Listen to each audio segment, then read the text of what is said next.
পরিকল্পনা বাস্তবায়ন করা যেত যদি এই নদীকে আমরা একটা প্রশ্ন সরকারকে আমি ছুড়ে দিতে চাই। তার মানে হলো নতুন যে টেকনিক্যাল কমিটি করা হচ্ছে, তার মানে হলো যে উচ্চ পদস্থ যে নতুন কমিটি করা হচ্ছে, এই কমিটি কি এই তিস্তা মহাপরিকল্পনাকে বাইপাস করে এই ড্রেজিং খননের জন্য করা হচ্ছে? এটি যদি সরকার করে তাহলে এটা মারাত্মক ভুল। তিস্তাপাড়ের মানুষ খুবই আশাহত হবে, বিক্ষুব্ধ হবে, আন্দোলন সংগ্রামে যাবে। এটা সরকারের ক্রেডিটের জন্য খুব ক্ষতি হবে। 9,38,000 কোটি টাকার বাজেট দিয়েছেন। এই বাজেটের মধ্যে তিস্তা মহাপরিকল্পনার বাজেটটা আপনারা অ্যালোকেশন দেন। এখানে 12,000, 15,000, 20,000 কোটি টাকা তিস্তা মহাপরিকল্পনার জন্য আমরা রেখে দিয়েছি।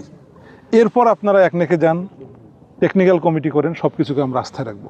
কিন্তু আমাদেরকে আপনারা একটা এই তিস্তাপাড়ের মানুষদেরকে, কোটি কোটি মানুষদেরকে আপনারা একটা বুঝ দেবেন যে তিস্তা মহাপরিকল্পনা বাস্তবায়ন করব, এই বাজেটের মধ্যে টাকা অ্যালোকেশন করব না। এই একনেকের টাকা কবে আসবে?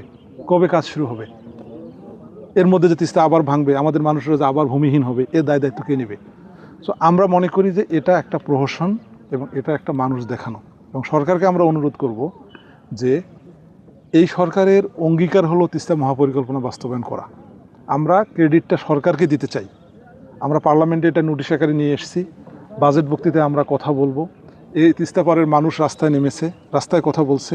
সরকারের যারা এই অঞ্চলের এমপি আছেন, আমাদের অনুরোধ থাকবে তারাও তিস্তা নিয়ে কথা বলবেন। আমাদের সরকারের কাছে শুধুমাত্র ছোট্ট একটা অনুরোধ। এই অনুরোধটা হলো যে এই 9,38,000 কোটি টাকা থেকে তিস্তার জন্য আপনারা বরাদ্দটা দেন,